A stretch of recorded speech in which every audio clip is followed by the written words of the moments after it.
Hi, everyone. It's so good to see such a large crowd showing up today, to have such amazing speakers today on arguably one of the critical questions in American history, racial inequality and a struggle for equity in the Boston public school systems. So I'm going to give a short introduction on this topic, and then we're going to go in historical chronology over this topic. And so my first thought of the evening was that the Boston Latin School was established in 1635, and it's the oldest public school in the colonies. And of course, it's famous for, of course, being the oldest public school in the United States. But surprisingly, the first black graduates were Barclay Bailey in 1877 and Clement Morgan in 1886. So it took almost 250 years for the first black graduates from the first public school in Boston. Harvard College, as we all know, is a world-famous #1 university today. It was established shortly after the Pilgrims arrived. Right, it was established in 1636, just 6 years after Winthrop arrived with his boats and his settlers. It's the oldest, the first college in the colonies, and of course it's famous because it's the oldest in the United States. The first black graduate was Richard Theodore Greener in 1870, almost 250 years later. So the question therefore begs to be asked is, what went wrong? And what we have to keep in mind is that people of African descent had been in Boston area before even the arrival of Winthrop, right? The first African slaves were said to be with Samuel Maverick on Maverick Island. He brought over 2 African slaves. So Malcolm X, kind of, when he writes about the history of African Americans, he says, you know, it was the black people that helped the original founders of the country off their boats. Despite the fact that there were so few opportunities in the public education and the college education systems, Boston nevertheless emerged as one of the centers of black culture in America. And you had really remarkable people emerge, such as, for instance, Philip Wheatley, who was born a slave, and then she became a poet. When she published her first book of poetry, the establishment, the white establishment, did not believe that a black woman could actually write poetry. And then, of course, there was the remarkable Prince Hall, who had argued before the American Revolution that if the African Americans fight for the independence and freedom of the United States, they will be accepted into the United States, into the thriving new nation. And he promoted blacks fighting by the side with the colonists against British rule. And the next generation, also remarkable, Robert Morris was the first African-American lawyer who was a tremendous civil rights leader in the Boston area. And Reverend Stephen Kendrick is going to talk about the role Robert Morris, who's completely underappreciated in American history for his work and dedication to the civil rights movement and abolition movement. And of course, the great William Cooper Nell, who was born in Boston, went to a private school in Boston, and became one of the first African-American historians of America.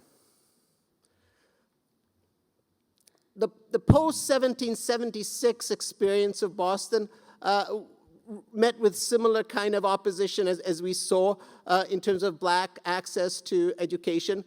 Primus Hall, who was the son of Prince Hall, Primus Hall went to the city hall and said, let's have a public school for black people, black students, and have it be supported publicly. And it was denied. It was denied. Black students couldn't go to public schools with white students, and black students couldn't even have their own segregated black school. And so what Primus Hall did was he started a school in his basement. So that became one of the first kind of private schools for blacks in America, the newborn nation. And at one point, he had grown to 60 students with 2 Harvard-educated teachers, and then he moved the school into the basement of the African Meeting House in Beacon Hill. his first student, one of his first students from the Primer School was William Coopernell, who wrote the book Colored Patriots of the American Revolution, where he highlighted the important contributions African Americans had made to the founding of the United States. So while Boston was a place where access to education was denied, nevertheless, it was a place where African American culture began to develop and grow, and it was so different. It was so different from the southern states, right? While there was no access to public education in the North and in Boston, in other parts of the country, there were anti-literacy laws, right? It was illegal. It was illegal in the United States from 1740 to 1830s and out to the Civil War. It was illegal to teach a black slave or a black freeman how to read and write. This was not a passive neglect. This was punishable by 6 months of prison or a hanging, right? When David Walker, who was in Boston, his father was a slave and he was a freeman, and when David Walker published an appeal to the colored citizens of the world based on the Enlightenment and the French Revolution and the rights of human beings, he had this pamphlet delivered into the South, and if you were caught with this pamphlet and distributing this pamphlet to black people, you could be hanged without a trial. So Boston was a bad place, but it was much worse in other places. And Boston was one of the great centers of the abolitionist movement. We had Harriet Tubman, who worked hard on saving slaves through the Underground Railroad. We had William Lloyd Garrison, who founded the American Anti-Slavery Society and published the first kind of abolitionist paper called The Liberator. We had Frederick Douglass move here at the end of his life and continued to write for the North Star, deliver lectures at the Africa Meeting House. And of course, Boston produced Charles Sumner, who was a great fighter for civil rights. Reverend Kendrick is going to talk about the role of Sumner in the Sarah's Walk, his book. And Charles Sumner, he was so devoted to civil rights that there's the famous scene in 1856 where in the Capitol in Washington, D.C., he was clubbed. He was clubbed repeatedly for arguing against slavery. So Boston has a number of firsts. It has the first public school. It has the first college. It also has, belatedly and delayed, it has the first public school for African Americans called the Abiel Smith School, founded in 1835, which we're going to hear a lot about. We're going to hear about the trial of Sarah Roberts versus the city of Boston by our distinguished speaker, Reverend Kendrick. He's going to talk about the free blacks in Boston and how they struggled for equity, changed America. Then we're going to change the talk and we're going to go and listen to Jim Vrabel talk about the struggle over desegregation of busing and take us more to more recent events of the 1970s and how the access to equity continued to plague the African American community into the 1970s. And we kind of finish the talk by the remarkable Dr. McIntyre, who works every day of her life to improve the access of education to underrepresented minorities. She is the superintendent of the secondary schools in the Boston public school system. She has an amazing track record of raising students' scores, getting them into college, and improving the lives of people who are less privileged than many others. And so, thank you so much for coming today. Our moderator is the wonderful, distinguished Professor Ted Landsmark. I'm going to hand him over as the moderator, and he'll introduce Stephen Kendrick. Thank you so much. Thank you so much.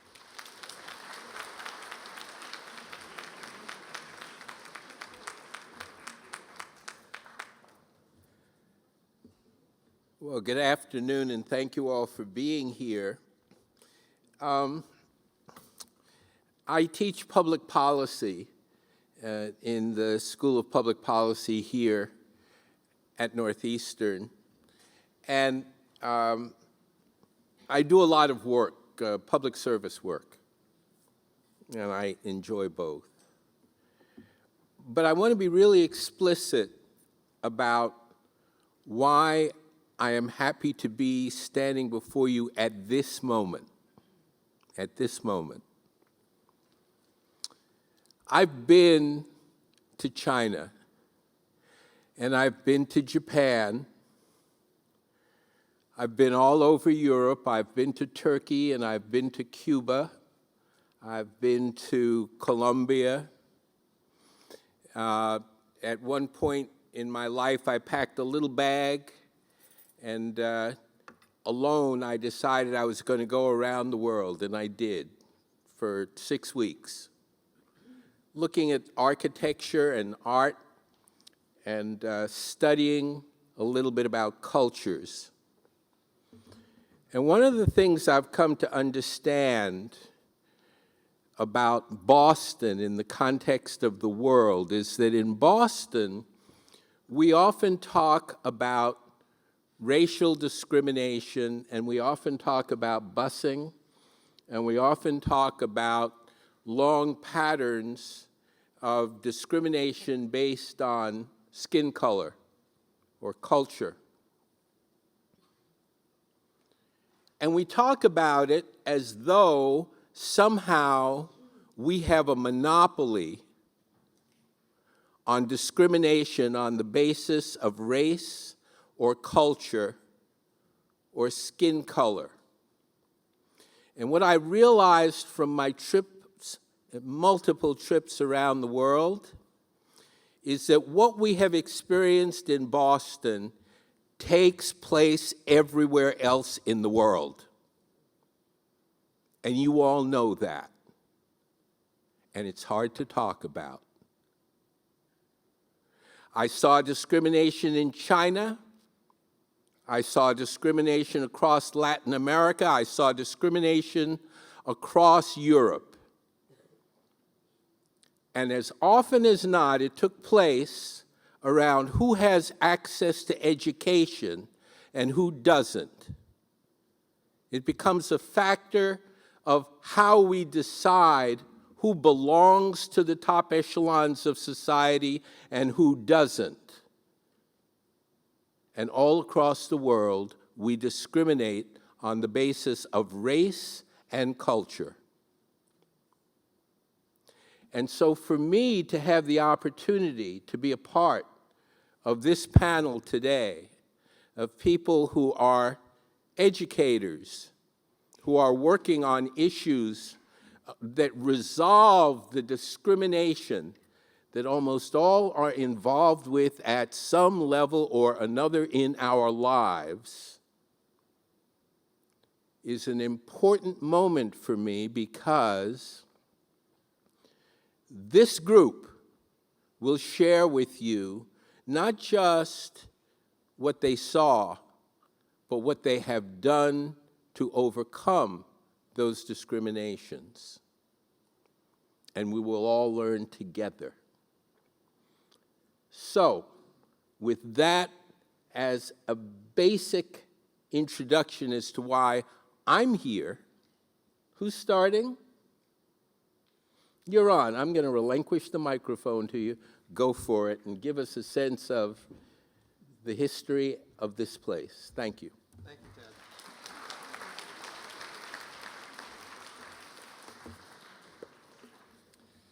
Thank you, Ted. Thank you, Ted. Thank you to the Northeastern University and to the Myra Kraft Open Session Classrooms. And I, too, look forward to what will unfold here this afternoon. I thank you for making time today. It's an important topic. It's a topic that's lived with us, as Balas has told us, for a long, long time.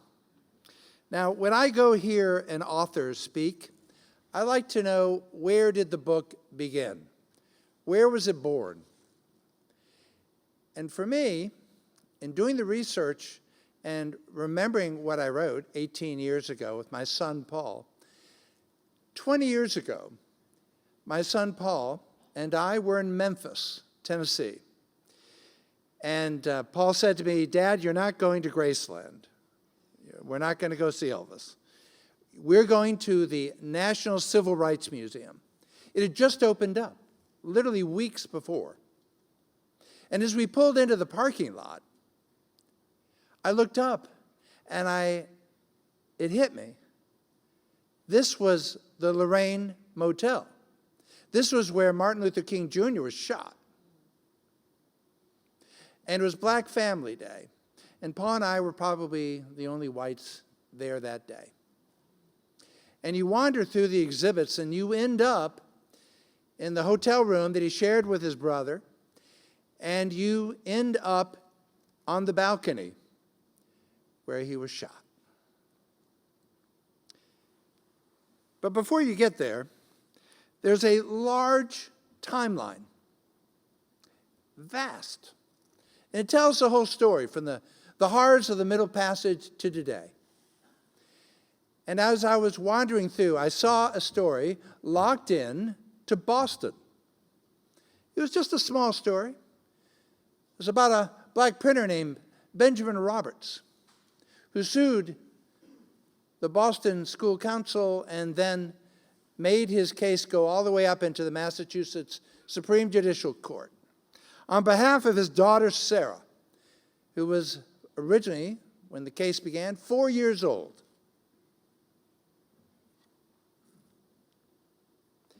It was this case that is one of the few that is marked in the 1954 Brown versus Board of Education decision that desegregated schools in America.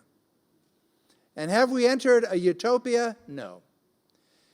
In the original decision, they talked about with due deliberate speed, and we have exercised due deliberate sloth, and we have even backslid. And we'll hear more about that, I suspect, today. But something happened when Benjamin Roberts walked into the law office of a young 26-year-old lawyer. He was only the second lawyer in America, black, to pass the bar, and he would be the first black lawyer to win a jury trial. His name is Robert Morris. We wanted to hang on to this story, and so we researched it. We found stuff that had been lost and forgotten, and quite frankly, it was hard to do. Because in the free black community, some 3,000 free blacks who lived on the north side of Beacon Hill, very few people thought to save their writings, their diaries. It was hard, but we did it. And we felt that it was an important American story. Originally, we wanted to tell the story really of the Roberts family, but the descendants of Benjamin Roberts and Sarah still live in Boston today. And they want to write the story of their family, and that's their story to tell. So Paul and I enlarged our canvas to the blacks and to the whites who together formed alliances, who created a civil rights movement in the age of abolition, who were creative and innovative, and they forged boycotts, protests, and innovative legal strategies. And I'm going to talk mostly about that court case today. It was a long battle for that free black community on the backside of Beacon Hill.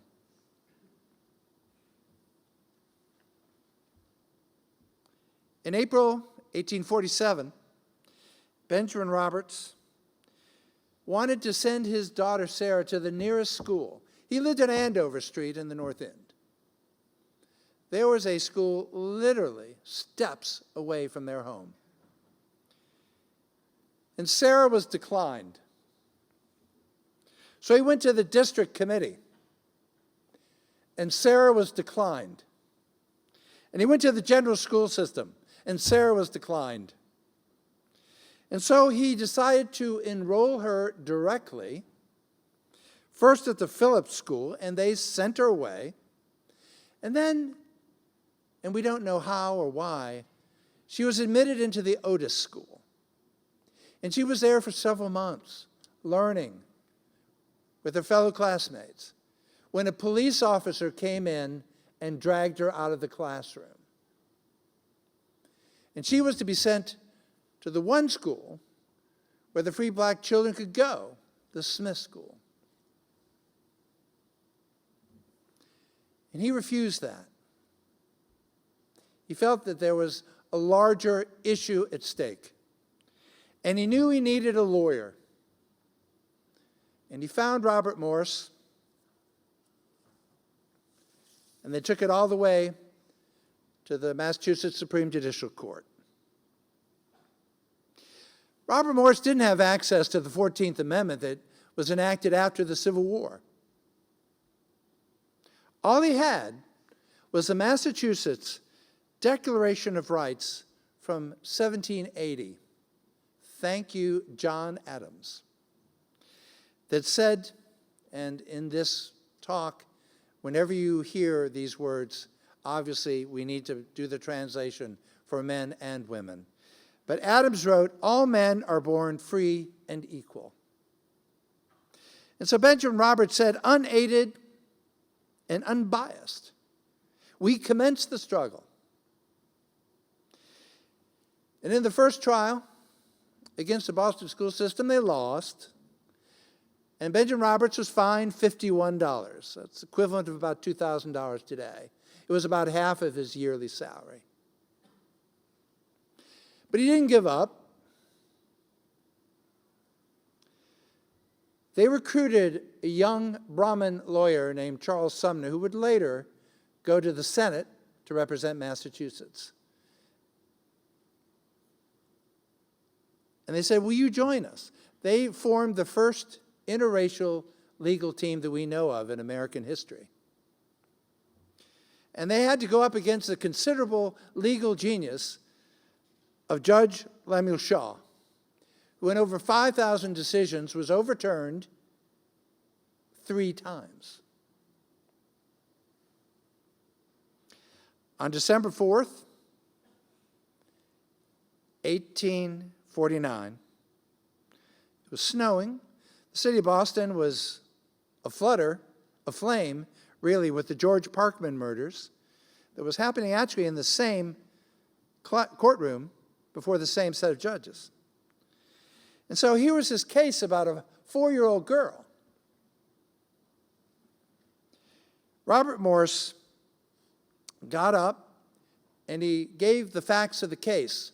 No legal scholar had ever written that.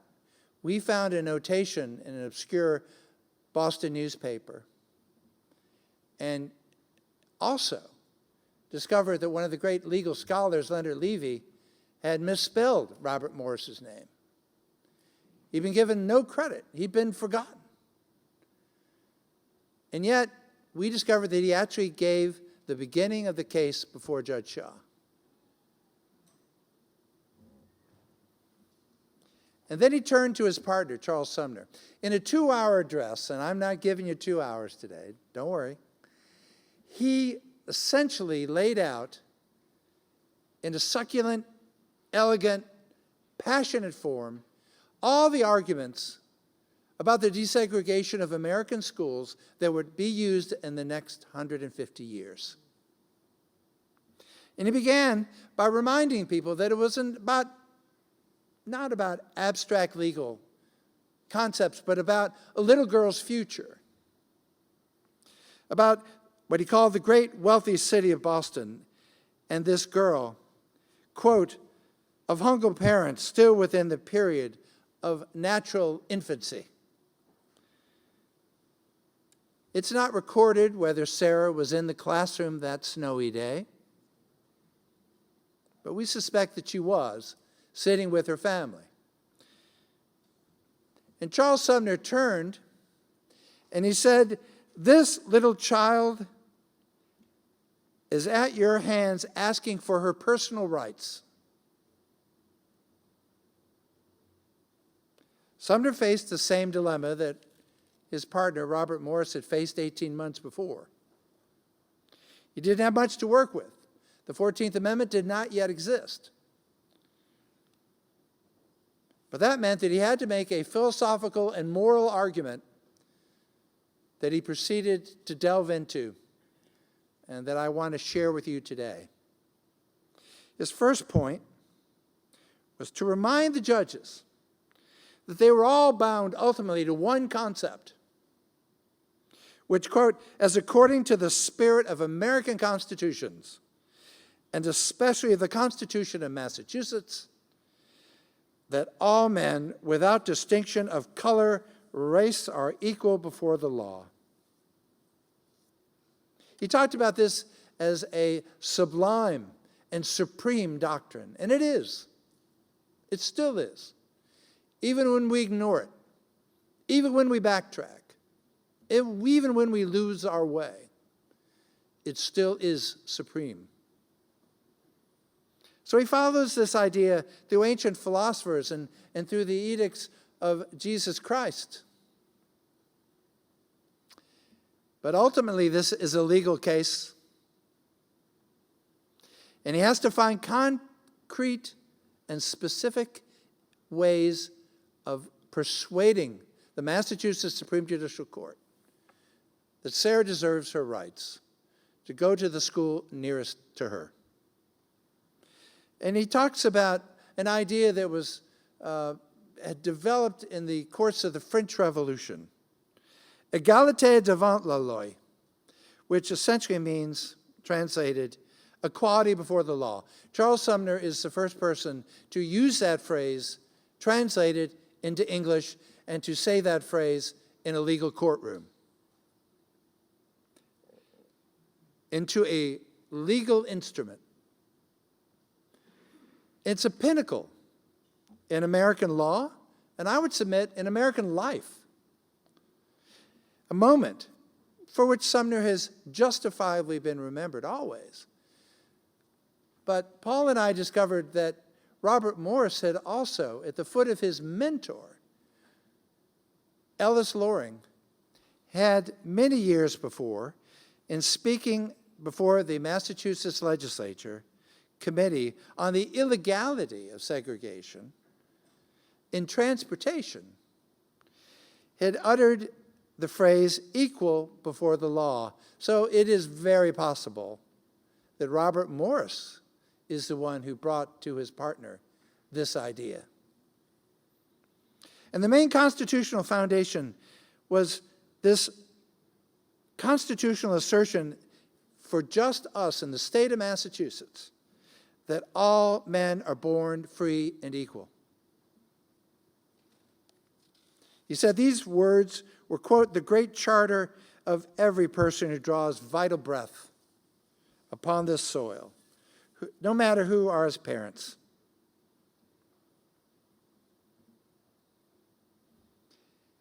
He said that a segregated school is more than an inconvenience.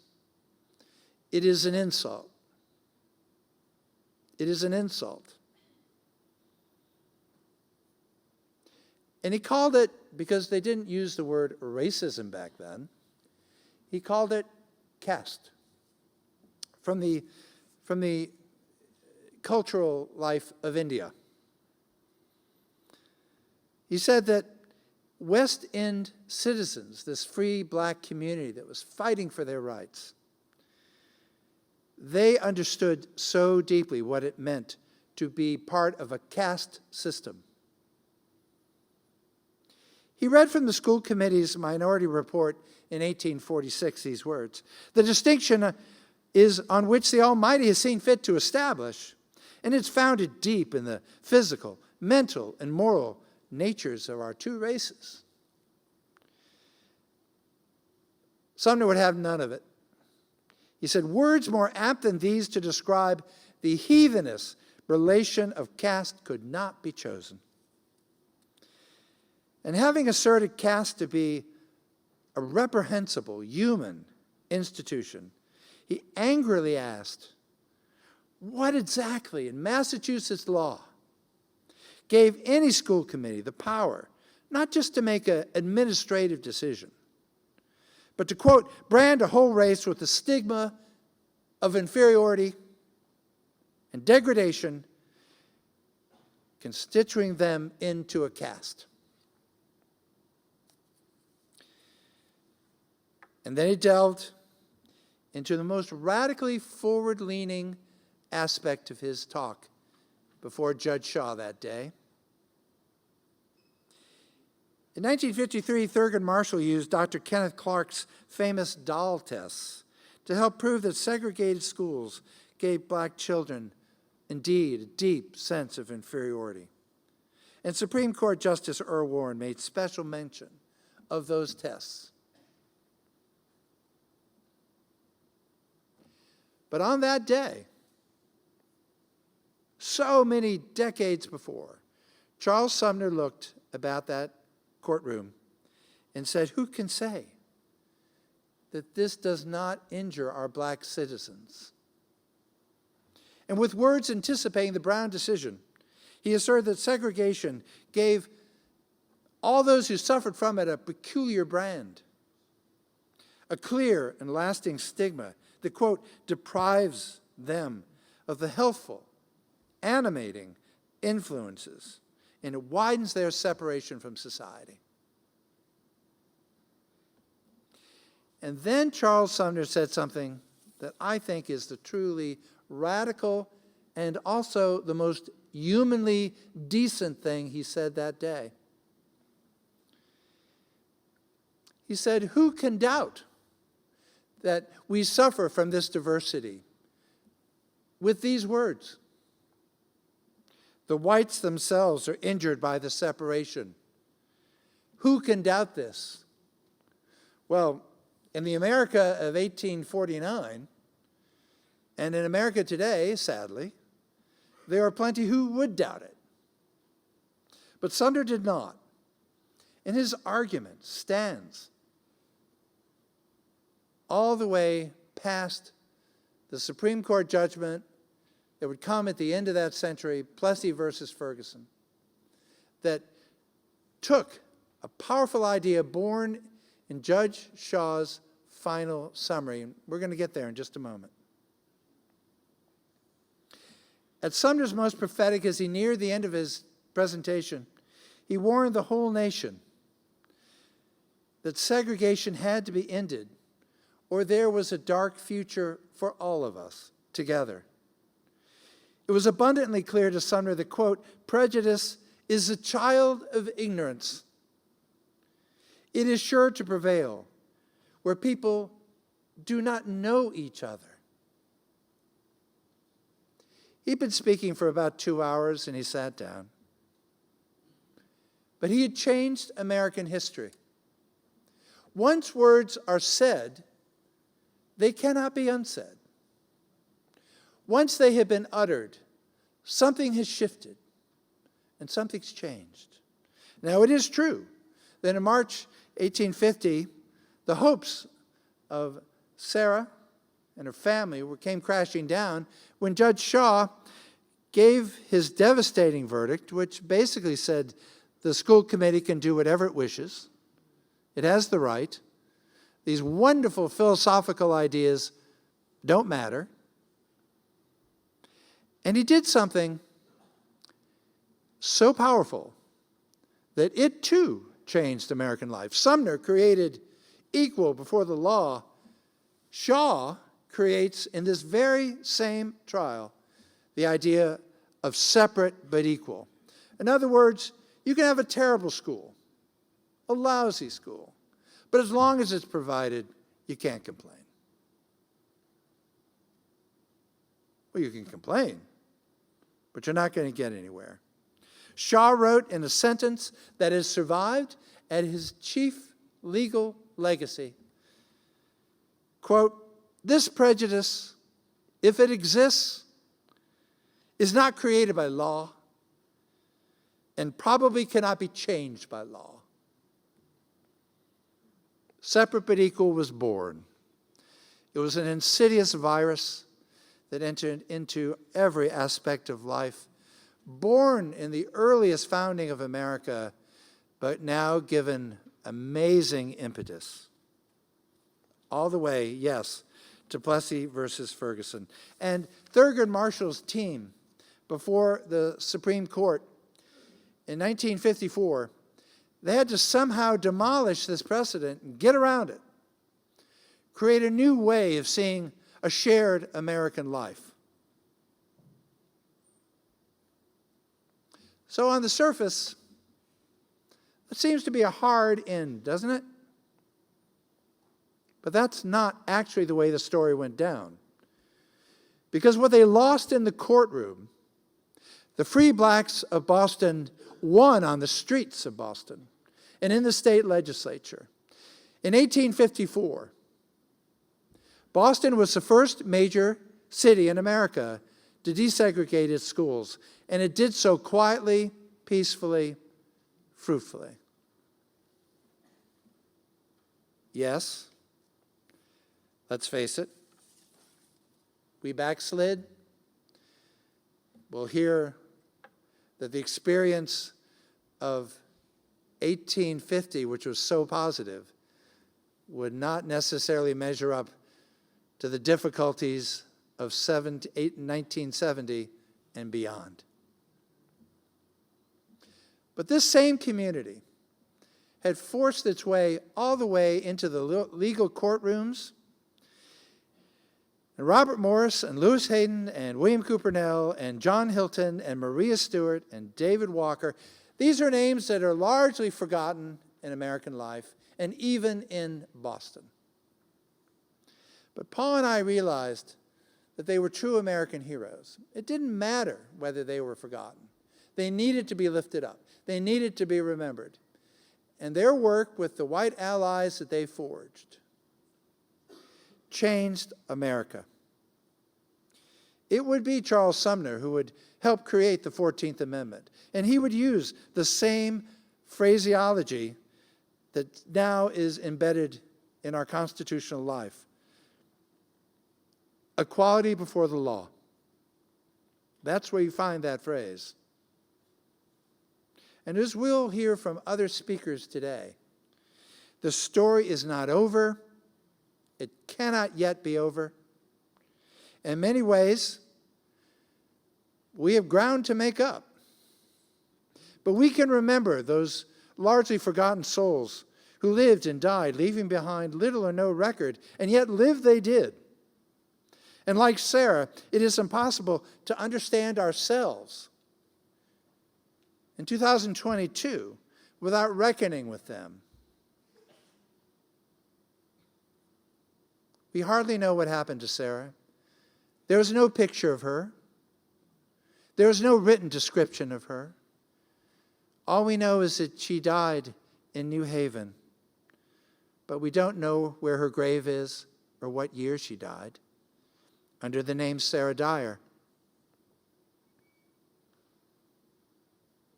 Perhaps it was mere happenstance or luck or fate that her name has entered American history. And yet does not make Sarah Roberts any less deserving of a truly grateful remembrance. As I said, the descendants of the Roberts family still live in Boston today.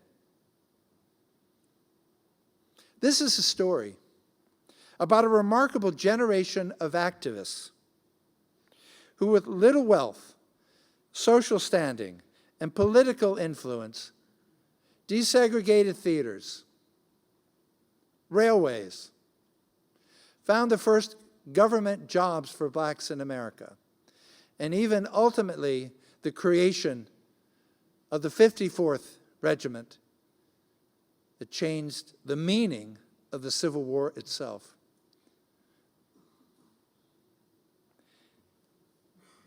They did not create a utopia. They did not alter basic patterns of racism. They still exist. But it's very hard for me to think of, across our vast history, of any other single group, especially one possessing so little social capital, that forced so much change in so little time. And they did so without leaders of renown, but these leaders were creative. They knew what they were doing. They understood the cost and the path, and it's laid out for us today. An ever-shifting and loose assemblage of women and men who rose up on the north side of Beacon Hill to demand their dignity, acknowledged by law, in simple respect. They hoped. We can do no better, and we certainly should not do less. In the end, the story of Sarah's long walk is an unabashed evocation of certain core American values. In the 1855 celebration for Crispus-Attucks, arranged by William Nell, the free blacks of Boston wisely called their school desegregation victory, quote, partial, hopeful, and prospective. What the citizens of Beacon Hill achieved before the Civil War is a remarkable American story. In its own way, as impressive in our history is any on the battlefield or triumph at the ballot box. For it was about a 4-year-old girl and her father and a family and a community and a city that changed America.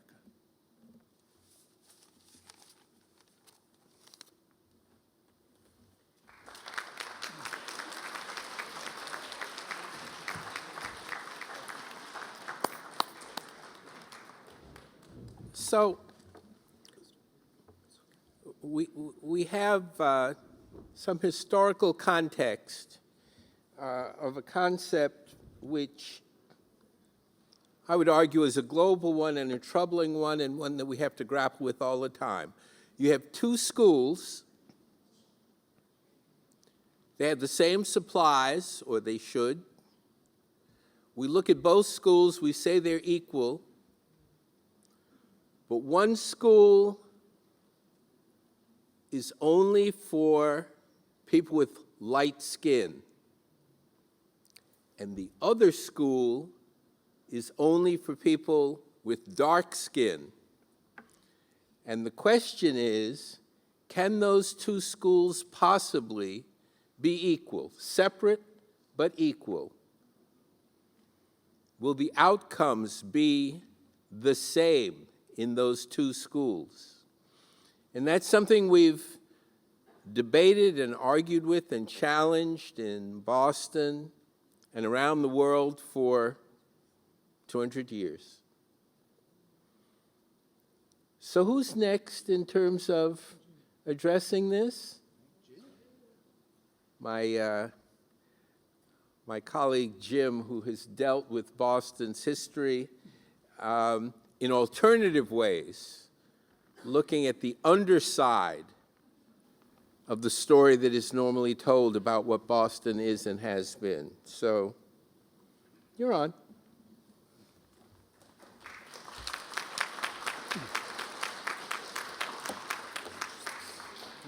That's my slide. That's currently.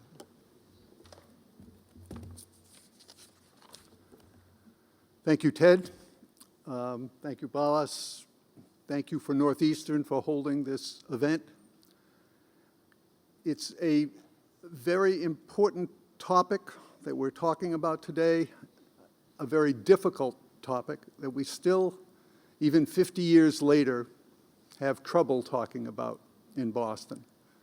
People on one side of this topic call it one thing. They'll call it desegregation.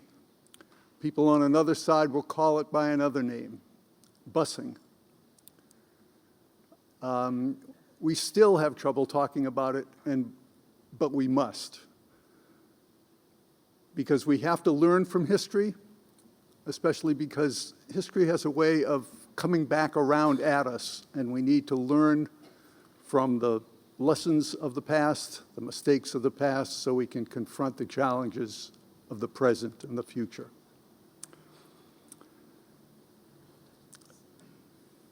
Most people understand the issue of desegregation of Boston schools and busing through images. images of protest, images of buses pulling up in front of schools, police trying to keep two sides apart,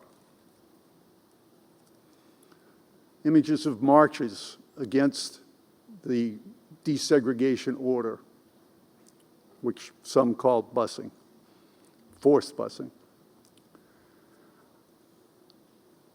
But history is more than images, as powerful as they are and sometimes as accurate as they are. History is also about decisions and details. The content of what I'm talking about today is somewhat, it's going to be unfair to many of you. You're students, you weren't around 50 years ago. It's going to be hard for you to keep up with some of the details that I mentioned. People who were around 50 years ago don't even remember or didn't understand at the time some of these details. But I hope you can pay attention. Even if you can't, there won't be a quiz afterwards. Even if you can't repeat some of the phrases, some of the concepts, remember the details are important. The details that go into making public policy are important. You are going to go on, many of you, to lives and careers in the public sector or the private sector. You're going to be making decisions that include details, and it is important that you get them right, because those decisions you make, those details you make, are going to have a profound effect on people's lives. I want to go into a little bit of background. The Boston Public Schools, as Reverend Kendrick said, were integrated in 1854. And for the last half of the 19th century and until the Great Depression in the 1930s, Boston had one of the best public school systems in the country. But things dropped off quickly after that. Boston public schools were lousy in the 50s and the 60s, and they were lousy for everyone. They were described as not a school system, but a dull bureaucracy run by politicians, deadly to honest thinking. Conditions were even worse in the black community. The schools were older, the teachers were less qualified, the textbooks and other resources were not the same. There was little pushback, little push for reform, for improvement of the schools from the larger community. There was something called the Home and School Association, which was described as a company and union-run PTA. The push for reform and for improvement of the schools came from the black community. It came particularly through the leadership of someone named Ruth Batson, who is the unquestioned star of this story. Batson was the head of the subcommittee on public education for the Boston branch NAACP. And she and others brought a list of 14 demands before the Boston School Committee. 9 of the demands had nothing to do with equity or race. They were for system-wide changes to improve the curriculum, improve the teacher training, improve the school buildings and the conditions. 4 of them did have to do with educational equity. They wanted to have the same resources, the same opportunities for education in the black community as in the white community. But one of the last demand, which became the most controversial, was for the schools to admit that they were practicing de facto segregation. De facto segregation is that kind of segregation that arises not from particular specific policies, but the reflection of housing patterns, population patterns.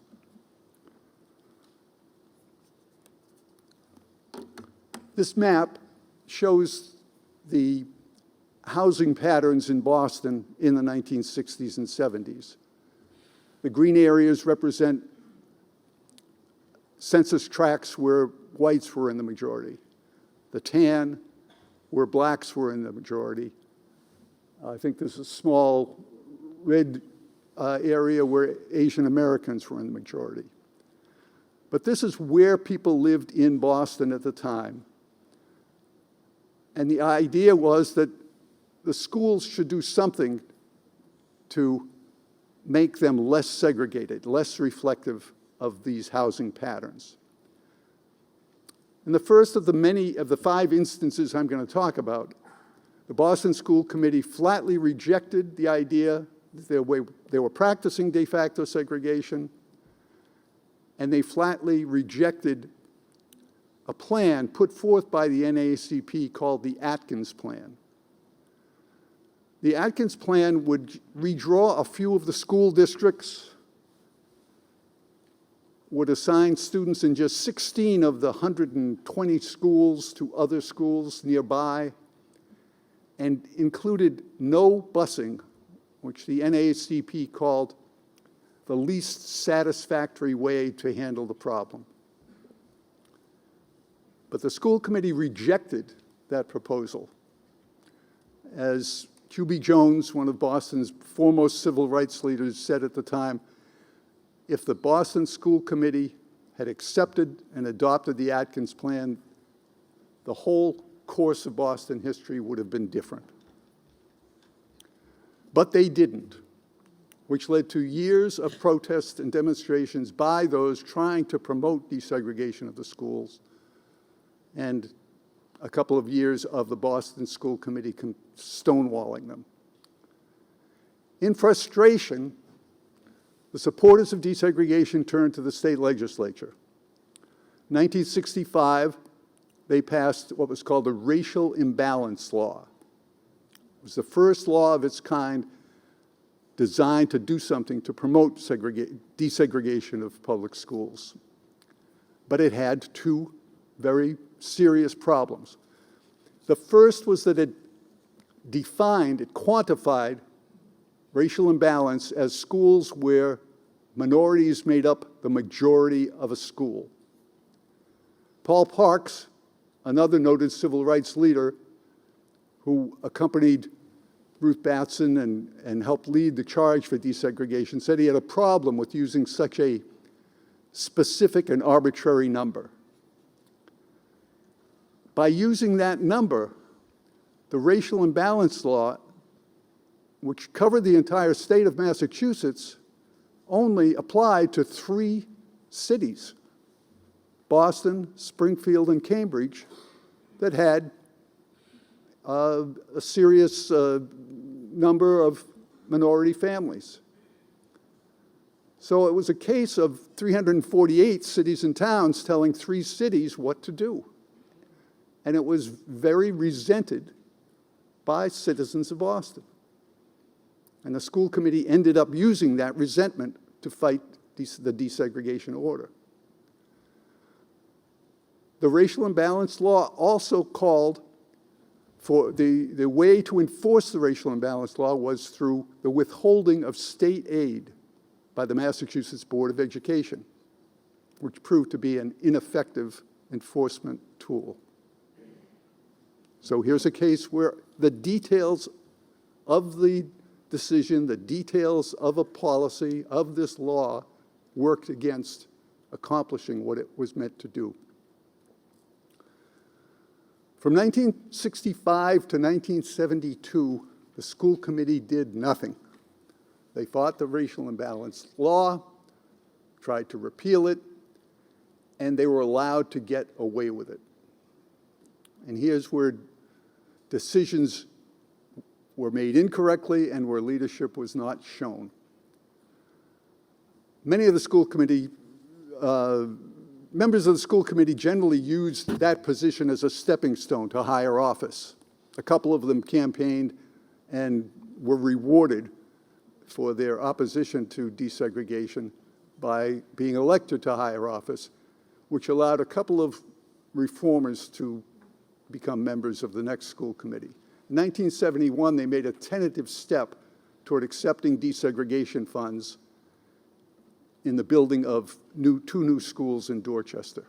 Again, these are details that you cannot possibly be expected to understand or remember, but it just shows the micro level at which decisions are made that end up affecting people's lives and the larger issue at work. The school committee ended up changing its vote. They decided not to accept the desegregation funds, and the chairman, James Hennigan, said, "People said there was no leadership." But when we tried to show leadership, the people didn't want it, because parents protested that original decision. They didn't want to send their children from the schools they were in to the new schools. The mayor of Boston did not want to be involved. Although by law, the mayor of Boston has one of the most powerful positions in the country, he did not want to get involved in what was called at the time the third rail of Boston politics. He left it to the school committee. It was a school matter. Why should he take sides? It wasn't his problem. The state courts didn't want to get involved. Till 1972, the Board of Education tried to enforce this racial imbalance law, but by withholding the money, withholding the state money for the schools did nothing to push the school committee forward. The Boston School Committee didn't really care that much about education, it turned out, and withholding state aid only hurt the children and hurt the school system. The state courts finally got involved in 1972, but the Supreme Judicial Court said only the school committee has the data and the personnel to implement any kind of plan. And finally, the State Board of Education drew up its own plan, but it couldn't get the school committee to implement it. This did not have to happen. These institutions and the people that were part of these institutions could have taken action. And to prove that, I'll talk about a couple of other public policy issues that were going on at the time. In 1972, the Boston Housing Authority was found guilty of not providing decent housing to its residents. The state courts got involved. They put the Housing Authority into receivership and turned the authority around and provided that housing. 1982, the state courts got involved and stopped the cities and towns around Boston Harbor from sending their sewage into Boston Harbor, polluting it. They forced creation of the Massachusetts Water Resources Authority and cleaned up Boston Harbor. In 1987, when the Boston Housing Authority was charged with segregated housing, the mayor of Boston, the next mayor of Boston, Ray Flynn, signed a voluntary compliance agreement with the Department of Housing and Urban Development to desegregate the BHA. So other institutions, other people could have gotten involved, but they stayed on the sidelines and allowed the continued segregation of Boston public schools. Now we could go to 1974, which is the fairly well-known Garrity decision, Morgan versus Hennigan, when federal Judge Arthur Garrity found that the Boston School Committee had brought about and maintained a segregated school system in Boston. Reading the case makes his decision impossible to deny. It was the right decision. But the details of the remedy that he decided to implement was where problems arose. Rather than develop a desegregation plan of his own, he took the one that had been developed by the Massachusetts Board of Education. It was a plan that its author would later say was a bad plan. He couldn't get the information he needed from the school committee. It was haphazard. It applied to 40% of the city, called for busing 19,000 students in a haphazard way to schools outside their neighborhoods.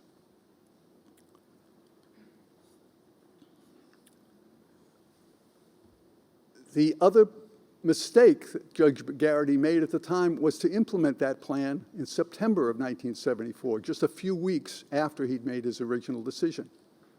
He didn't explain the plan to people. People didn't understand what was going on. Contrast this to when the Boston Housing Authority underwent its desegregation plan.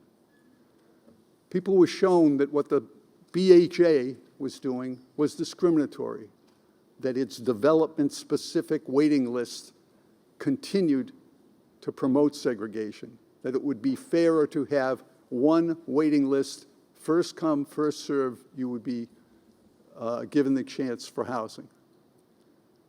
I believe that people, if they were shown the details, if they were shown where the blame really lay, would have been more amenable to going along with such a plan. But the school committee had created this myth that all they were doing was sending students to their neighborhood schools. But it turned out it was a myth. It's like the myth of the 2020 presidential elections in this country that were supposedly improperly conducted.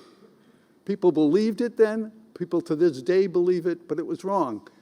What Garrity found was that the school committee had been using all kinds of vehicles, all kinds of policies to send children to schools beyond their neighborhood, very much like this in the Sarah Roberts case. They said they were all for neighborhood schools, but they were even busing students past their neighborhood schools to other schools in order to promote segregation.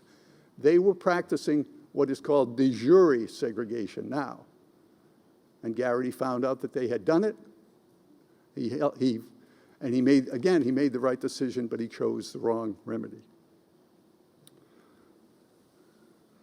Implementing that State Board of Education plan, which came to be called Phase 1, set off a storm of protests, demonstrations, disorder in the schools for the next school year, led to 10,000 students being withdrawn from the system by their parents. In 1975, Garrity had decided to come up with what was called a permanent plan, and he turned to his court-appointed masters to develop one. The masters included a former United States Education Commissioner, a retired justice of the Supreme Judicial Court, a professor of education at the Harvard Graduate School of Education, and a former Massachusetts Attorney General with a strong civil rights background who lived in South Boston and was the nephew of the Speaker of the United States House of Representatives. They came up with what's called the McCormick Plan for Ed McCormick. They divided the city into 8 zones. They decided that every school in each zone would match the overall racial composition of that zone, and that students would attend schools fairly close to where they lived. Again, I know I'm getting down into the weeds of public policy, but these are the details that become very, very important for the success or failure of any public policy. The McCormick Plan seemed to go along with what Freedom House, which is one of the centers of black leadership in Boston, was calling for when it said they were not looking for any rigid formula to fix racial proportions. It received wide, if not deep, support. The leading anti-busing group of the time, led by someone you may have heard of, Louise Day Hicks, said that they would not support the plan, but they would not oppose it. It might have worked. But the national NAACP had a policy that any city undergoing desegregation plan should make sure that every school across the city matched a single citywide racial proportions. In Boston, that was 52% white, 32% black, 12% other minority at the time.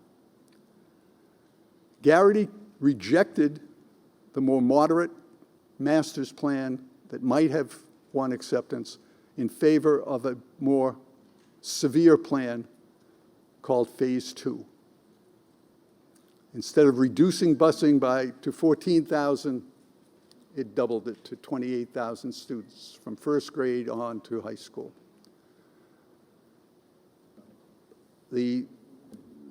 implementation of Phase 2 set off more protests, more violence, more demonstrations. Another 10,000 students left the system at the end of a year.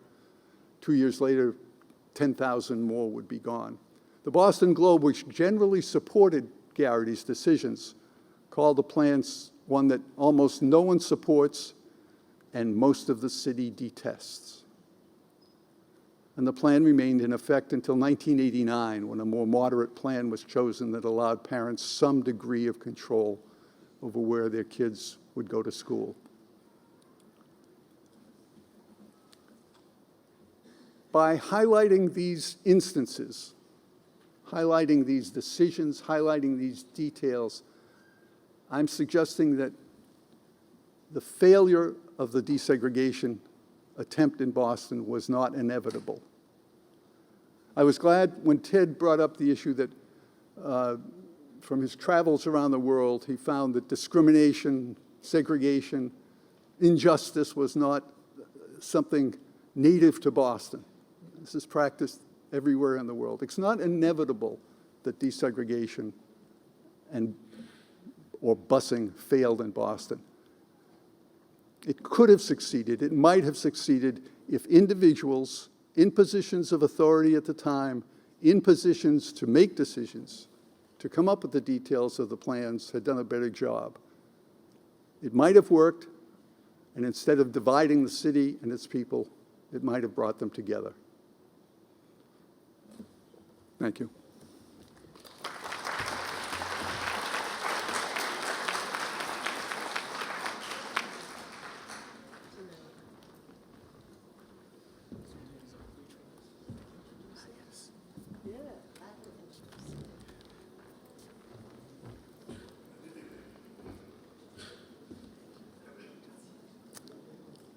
Well, good evening. And once again, I am so thankful to be here in the presence of these three historians. But before I begin, I'd like to introduce you to a student, and in the 11th grade. Her name is Janiyah Griffin, and she is going to give you an opportunity to understand the lived experiences of a young Black queen through spoken word.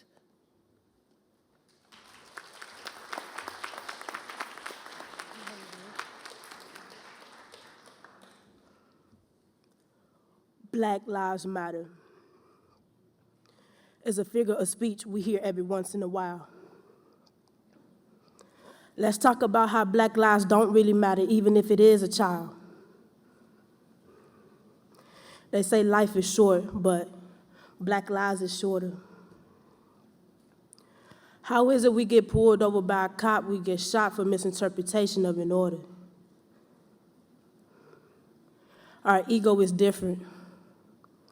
Coily hair and brown glowing skin. Our strengths come from the motherland with them. I too have feelings just like all people do, but seeing our beautiful brown skin shows anger and aggression from you. It's hard to walk around my neighborhood when all white people see is a gangbanger or a thug. No matter how nice you are, they still will judge.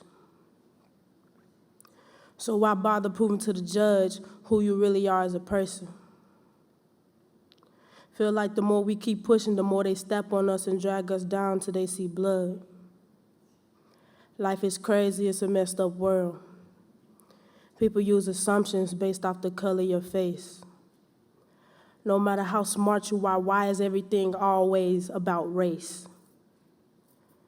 Nice cars and big houses is what they don't expect. The only thing they see is a suspect. Walk around this ground as a child being Black is hard to bear with because you don't know if you next. So let's remember those who lost their lives from unwanted attacks. Because Martin Luther King's dream isn't finished yet.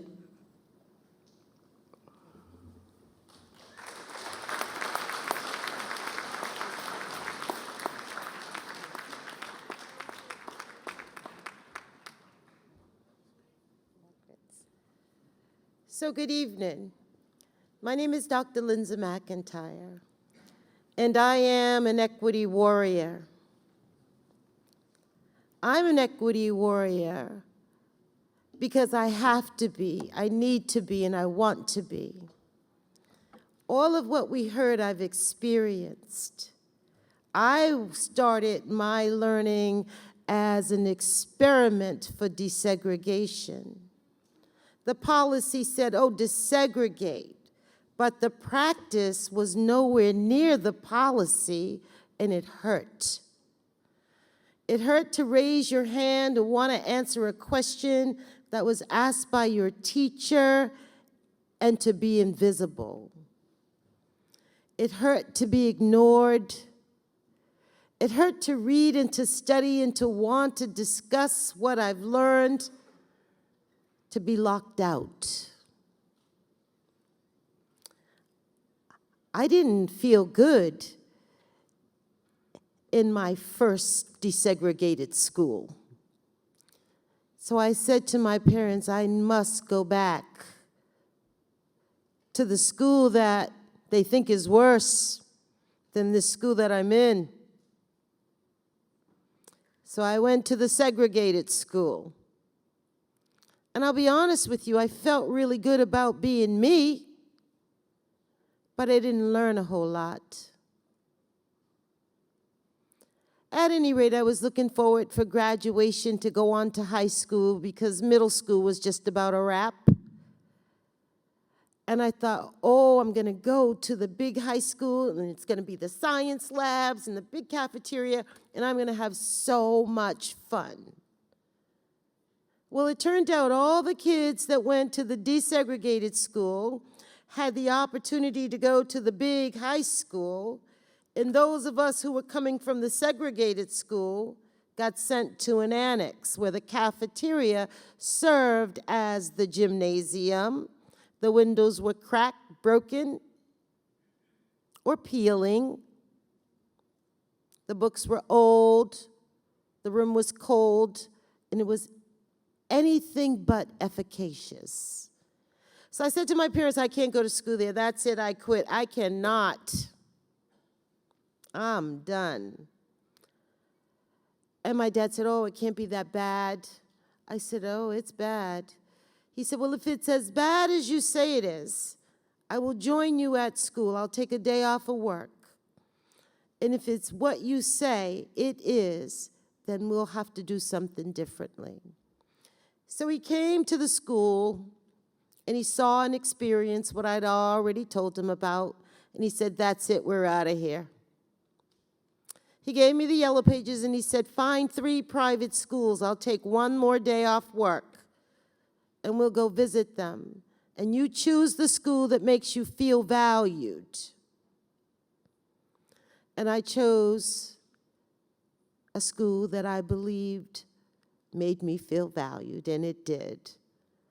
I went to a small private school called Cambridge Academy, nestled in Harvard Square, with Radcliffe on one side and Harvard on the other, and my teachers served as professors at local universities.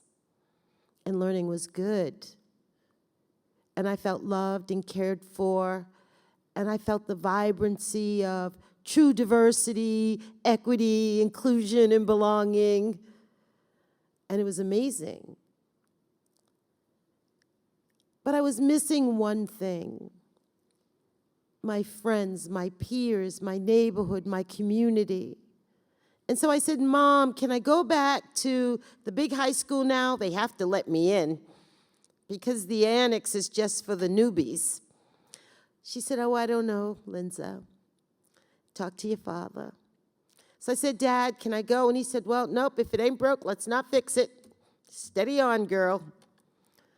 And I just wore them down because you know what I needed? I needed to be socially, emotionally engaged.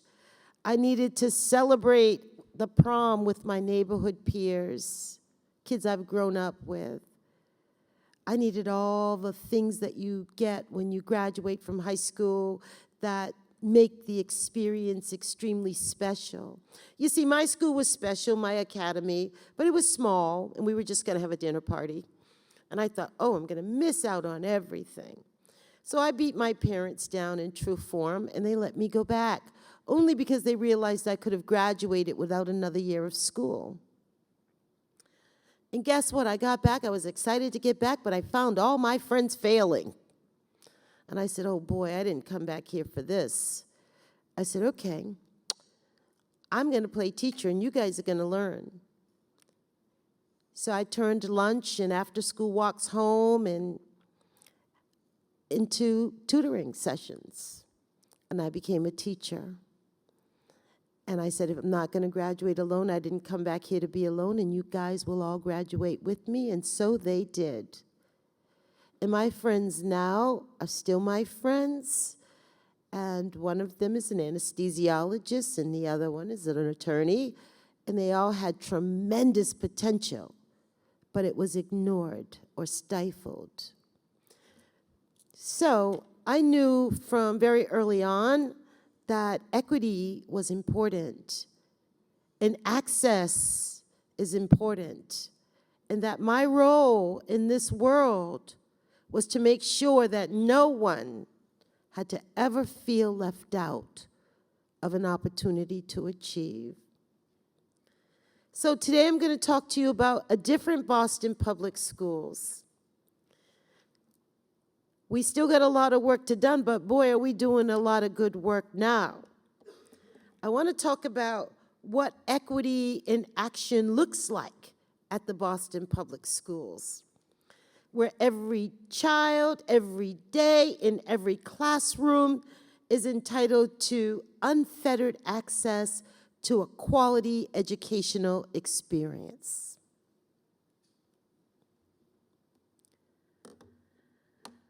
I want to stand just for a moment on Nelson Mandela's shoulders and say that education is the most powerful weapon which you can use to change the world.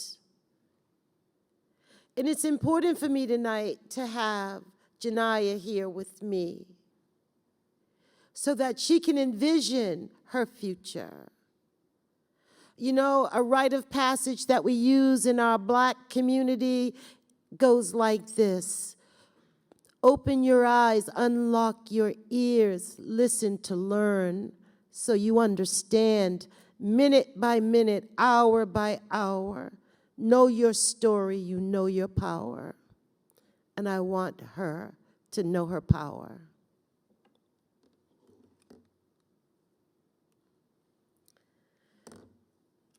So we have a framework that's called the 4 Essentials, and it speaks to equitable instruction and learning.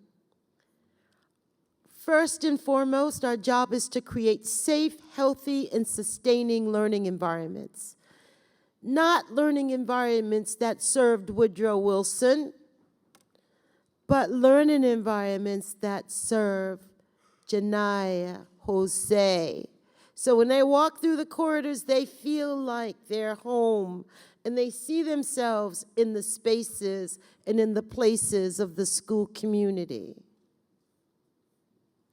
They feel a sense of belonging.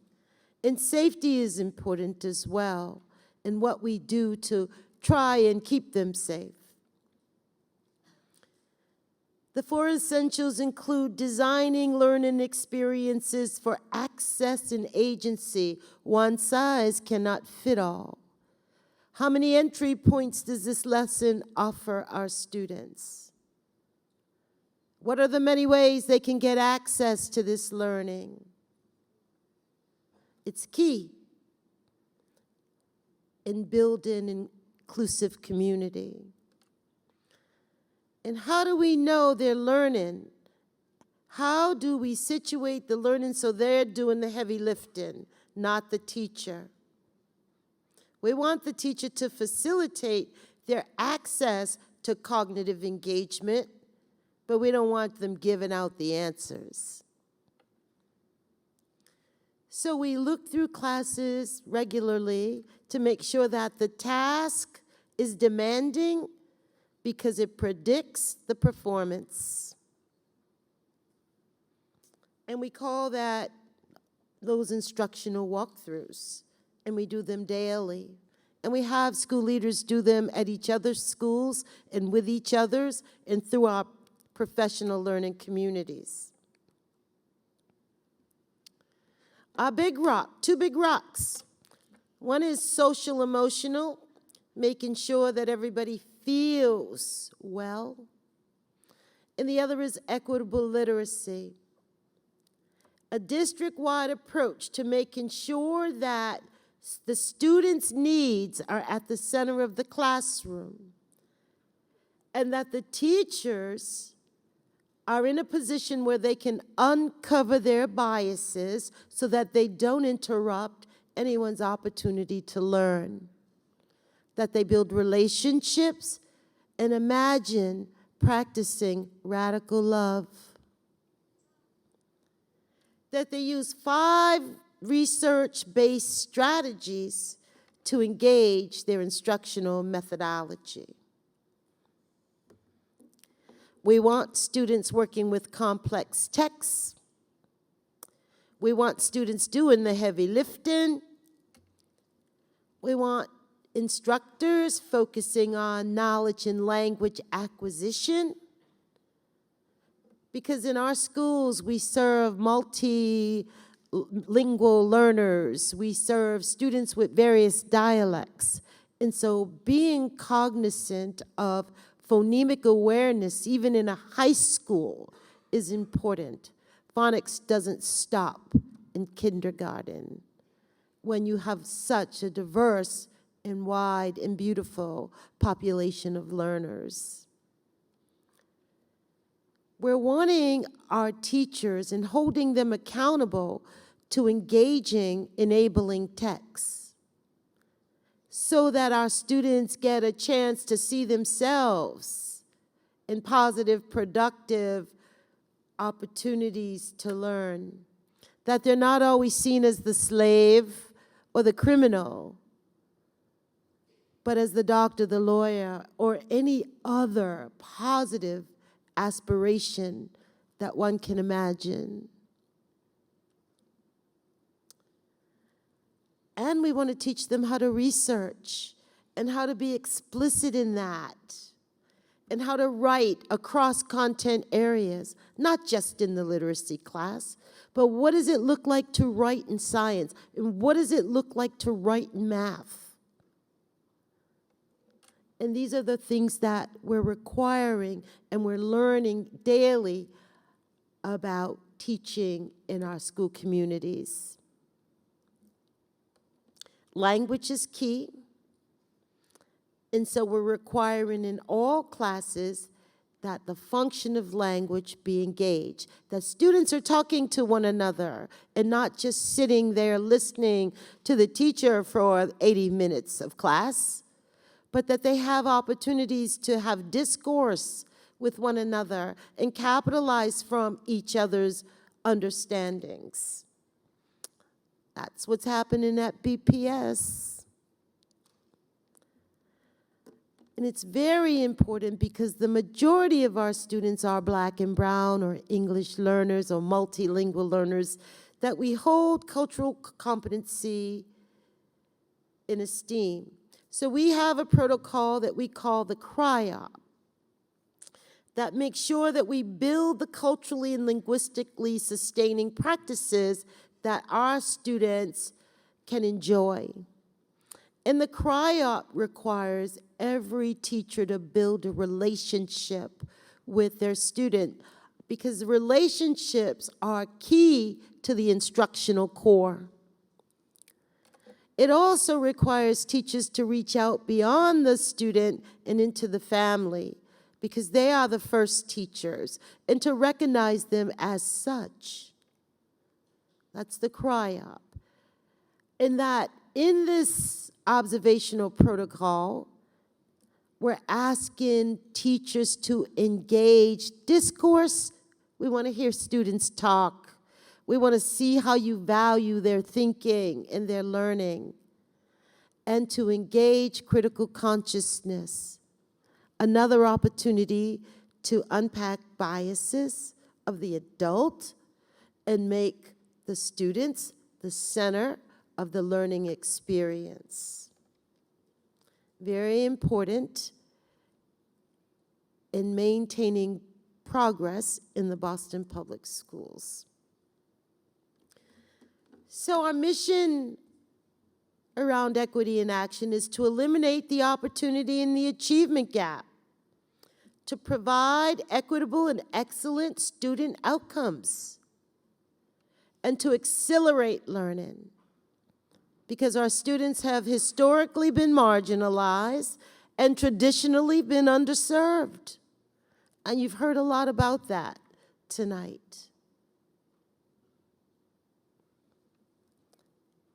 And it's important that we bring joy into the classroom, that we don't punish them with learning.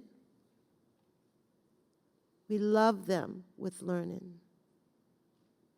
And that we amplify their voices and the community's voices and others that look like them, share their demography, and invite them into the decision-making process. We have a process for making decisions at Boston Public Schools. We don't make them based on what we think or who we are. We make them based on what we call a racial equity planning tool. And in that tool, it defines who's making the decision, what's their ethnicity, how will the decision affect others, who will be most affected by it, who will benefit by it. And until you go through that whole process, you cannot make a decision that might inadvertently hurt a child or a group or a school community. Part of the decision-making process. Racial equity planning tool. Equity in action means that we have to expand opportunities, that learning doesn't start and stop in the classroom, and my goodness, we've experienced that through the pandemic. Couldn't even get in the classroom. How do we create pathways for students to learn that allow them to carry their learning into professional spaces, laboratories, internships, externships, colleges, so that they can build a deeper schematic understanding of what they learned and how they can apply it, use it, synthesize it, evaluate it.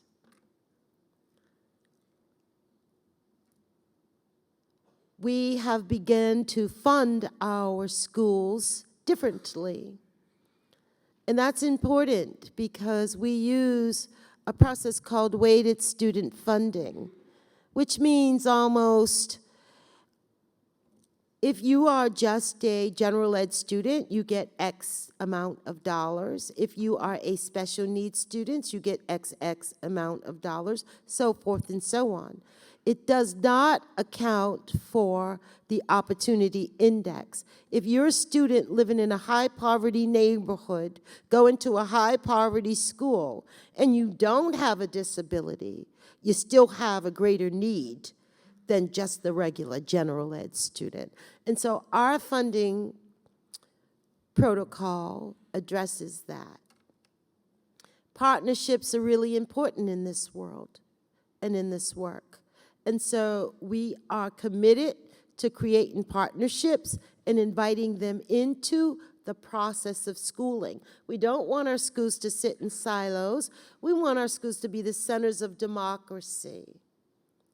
And in order for that to happen, we have to build relationships with those around us, both business, college, industry, nonprofit, so that our students have greater access and expanded learning opportunities. That learning happens beyond the walls of the school and past the hours of the school day. It's lifelong.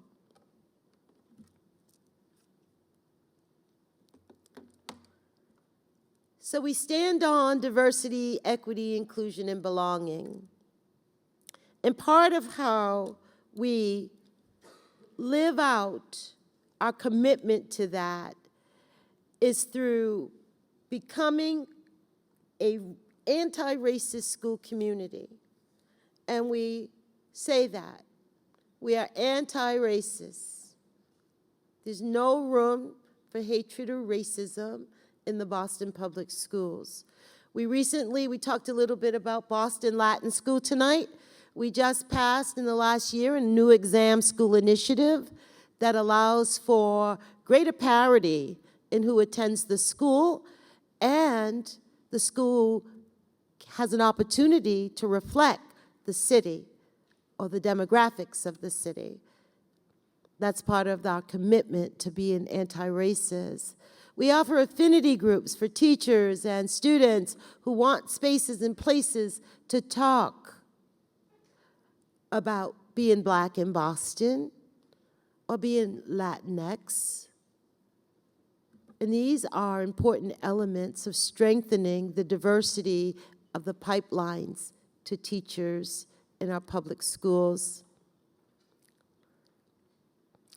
We've had some recent investments that are quite amazing. Every single Boston Public Schools have social workers, and the social workers are added to the school community based on the number of students the school serves. Every school has a family liaison, someone who has the job of communicating with families, reaching out to parents. And we hire the liaisons that represent the language and the demographics of the largest population of students in that school. We talk a lot about building capacity to increase the pipeline of teachers, and we do that from being members of Latinos for Educators, programs like He Is Me, WEOC, MEOC, Women Educators of Color, Men Educators of Color, and other pathway and accelerating programs that help us to build a teaching population that is more closely related to the students that we serve, and that allows us to reach the Garrity order that we're still struggling in some aspects to reach. But we've got a plan, and we're excited about it. Our strategies are the equitable literacy, and I talked a little bit about that, and CRIOP, just being real about who we serve and how we serve them. We have an office in our district called the Office of Achievement Gap, where there's a whole team of people focusing on the disproportionality that exists in students who are separated from school, or the disproportionality that exists in who's in AP classes and who is not. Talked about the racial equity planning tools. We also have equity roundtables where we bring in the community to the school and present our problem of practice and get a broader perspective around problem solving. Rather than suspending students, and there's new legislature as early as today that is going to affect our code of conduct and whether or not we can very easily suspend students, and we can't. We're using restorative justice practices, multi-tiered systems of support, PBIS systems to help us disrupt the school-to-prison pipeline, as well as the Financial Opportunity Index. So the framework from which I understand all of these things is very, very simple. Generating will. How do we practice loving our students and our teachers, motivating them, inspiring them, recognizing them, and being kind to them?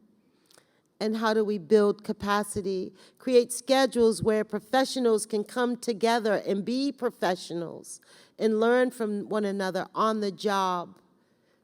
Everything doesn't have to be a special professional development event. Sometimes we can very easily learn from each other on the spot, on the job, in the thick of things. Shaping a culture, we talked about it, how it's important for students to feel like their school is a place in which they belong and not feel left out. In politics, I started off talking about the practice of desegregation, how different it was from the politics. So it's important for us as leaders to always understand that policy is oftentimes written by research analysts, politicians, and not always inclusive of the voices of the people who live the work. And so there are times we have to mitigate, buffer, bridge the politics so that it doesn't disrupt the practice. And equity is key. We talked a lot about equality tonight, but it's about equity now. One size doesn't fit all. And people need what they need to be their best selves. And when that is in a school, it is our responsibility to provision for those needs. So you gotta be okay being a little bit unfair and making sure everybody gets what they need for optimal performance. So I like to think of teaching and learning as a combination of socioeconomics, socio-emotional, and cultural understandings alongside our more cognitive ones. And when we're able to synthesize those understandings together, we can serve the whole child. And when we serve the whole child, we position them best for success.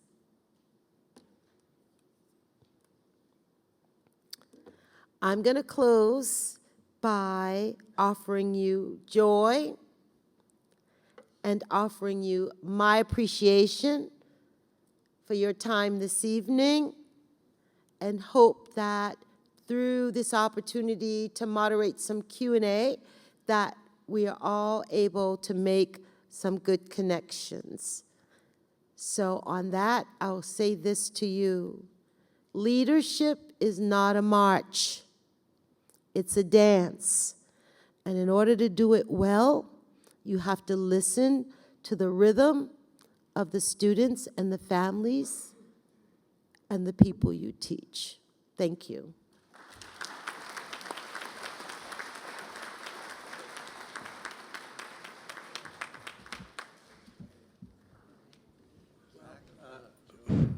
Well, we still have some time. Yeah, and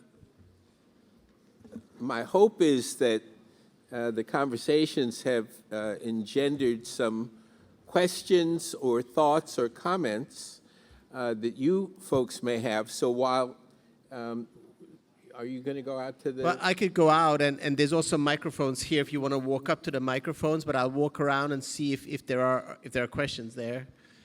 And I'm going to start with a question for our Superintendent of the Year. Education is a lifelong thing. It starts when we're really little, and it never really ends. So how do you assess your success at achieving equity in a process that you know is going to last a lifetime?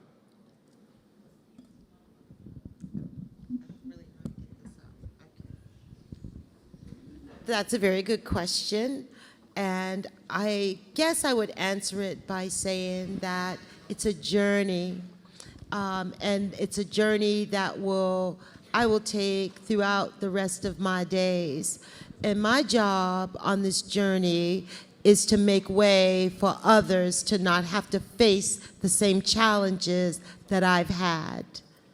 And so I simply call myself an equity warrior because wherever I see in my day patterns of disproportionality, patterns of insensitivity, then it's my job to correct it. And as a school superintendent, tell us a little bit about what the work is that you do. What does it feel like day to day? So day to day, I am visiting schools. I am moving through classrooms. I am having conversations about teaching and learning. I am having conversations about culture and climate. I am helping school leaders build capacity to engage those things on a day-to-day basis. Day to day, I am having conversations about high-quality learning, equitable literacy, what it looks like, multi-tiered systems of supports, monitoring student behaviors. Day to day, I talk about who are the tier 1 students in your school, who are the tier 2, those students that need a little more equity, and how do we provision for that? And I provide the resources, and then I come back and make sure that things are going well. So I have 3 exam schools. I have 2 alternative schools, 5 transformation schools, and a traditional school. Wow. So I've got a pretty big profile, and I move about all day. Today I started my day at Madison Park High School, where Java Jimmy interviewed Mayor Michelle Wu in front of an audience full of students, families, teachers, and community members, and it was amazing. Shout out to Madison Park, shout out to Mayor Michelle Wu, and definitely shout out to Java Jimmy. Absolutely. Do we have some questions? And So we do have a question online. Here, do you want to ask? Okay, so someone online was around the time you were talking about helping Black students kind of discover their power, and this person wanted to know, how can the Black and brown people who work at Boston Public Schools know their power when they feel as if their voices are being silenced? And can you touch on any issues about what is in the media recently about Black and brown leaders being pushed out of district? I can't necessarily comment on that because I think there's some level of investigation, but I will say there are spaces and places for folks to be heard. And I talked a little bit about the Men Educators of Color, and this is a group at Boston Public Schools where leaders, Black leaders, brown leaders, Latinx leaders from the past and the present hold space and opportunity that's safe and sheltered for brothers to come together and just share in thinking, problems, ideas. And the same thing is for women educators of color. We have a whole diversity hiring component at Boston Public School that offers supports for folks of color to just be in community with one another and talk about what works and what's not working. I'm curious, as among the students, are there any folks who are thinking about becoming teachers?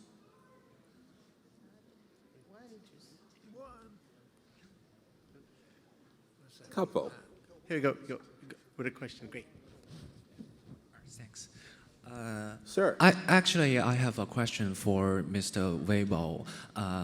Well, thanks for telling us so many details about the decisions and policies during the process that people try to help with the problem of false busing. But could you please kindly tell us which policy you think is the most important one? And besides, could you please tell us your comments on the school committee in the Boston history? Thank you. I'm sorry, I didn't hear the first part of the question. Okay, sorry, my bad. My first question is, could you please kindly tell me which policy you think is the most important one during that period? The policy that's the most important one involving school desegregation, you mean? Yes. Yes. I don't think any well-meaning people can be against desegregation. But I think well-meaning people can have different opinions about how to achieve it.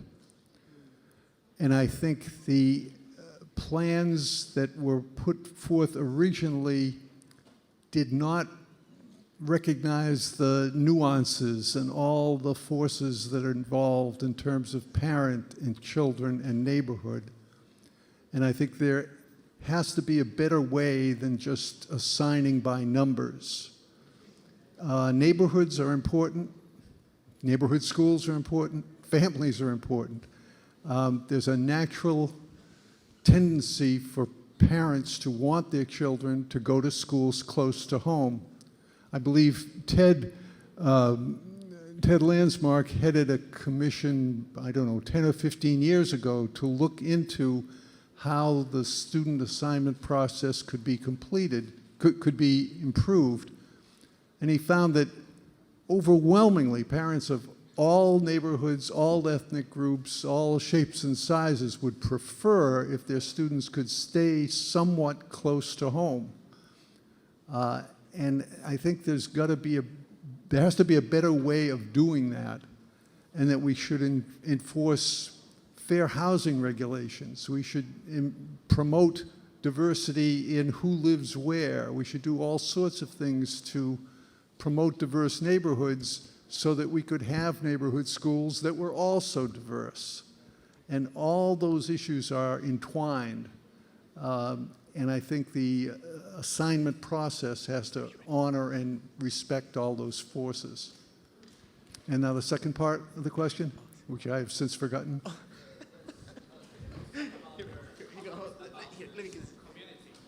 Yeah. About the community? Yes, exactly. I Committee, sorry. think that Committee. the assignment process that started back in 1974 has really hurt the neighborhoods in Boston.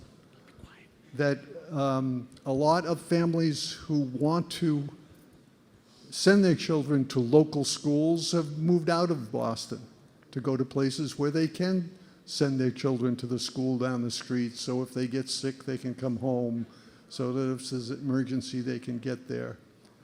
And it's something to strive for. Even in a diverse city like Boston, it is something to strive for.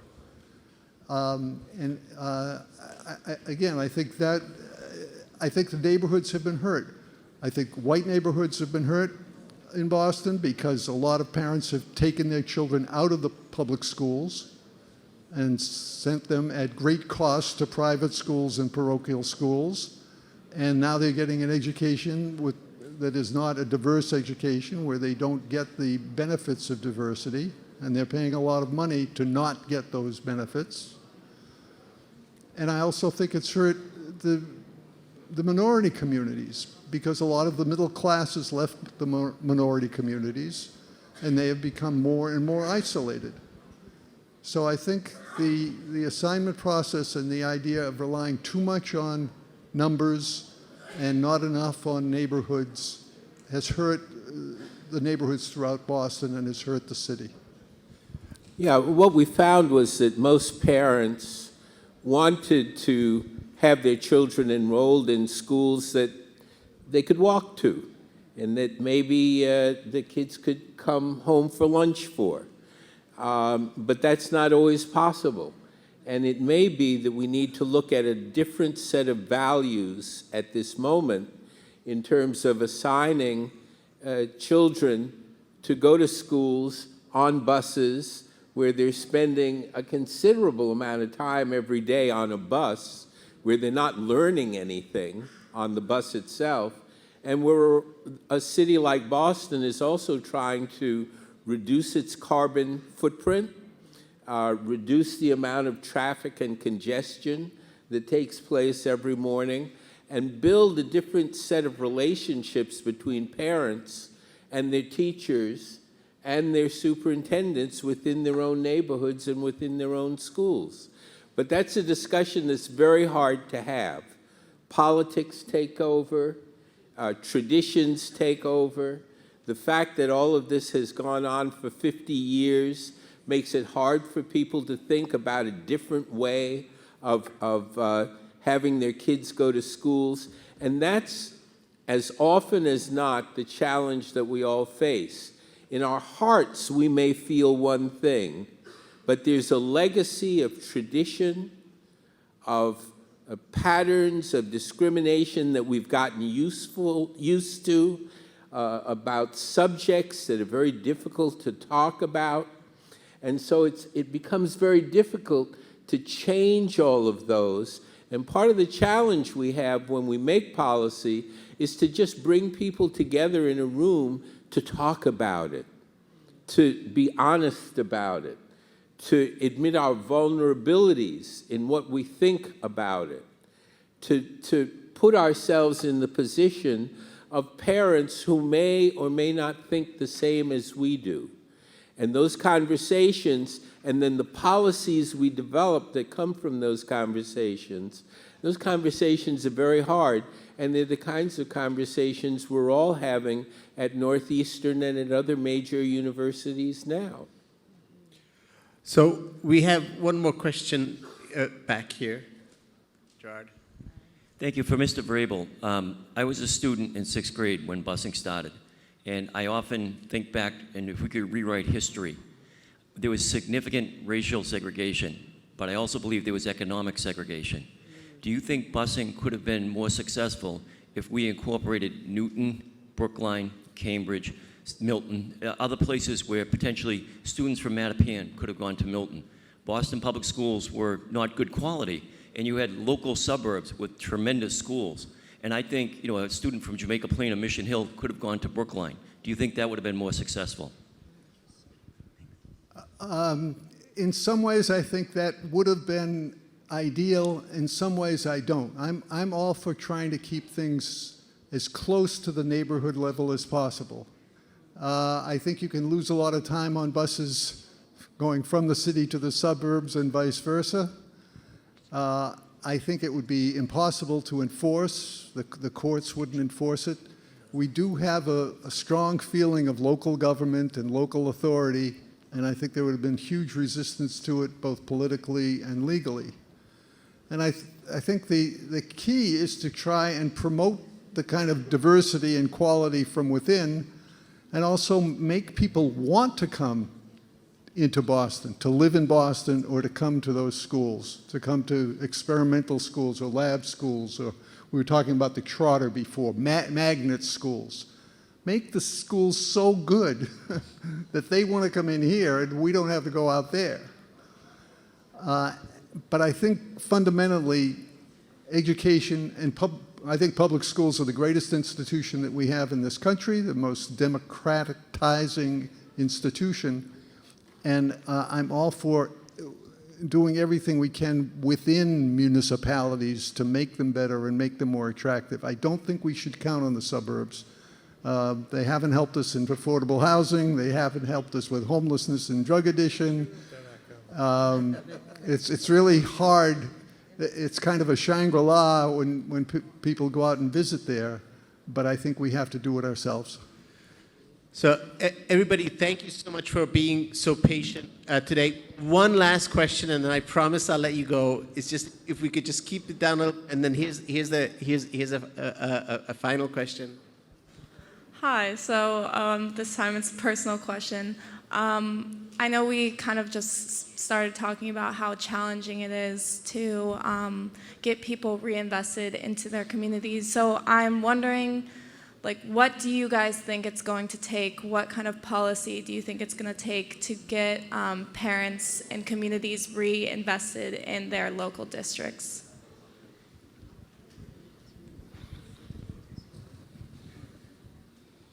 One more time with the question. How do we get parents invested in their local schools?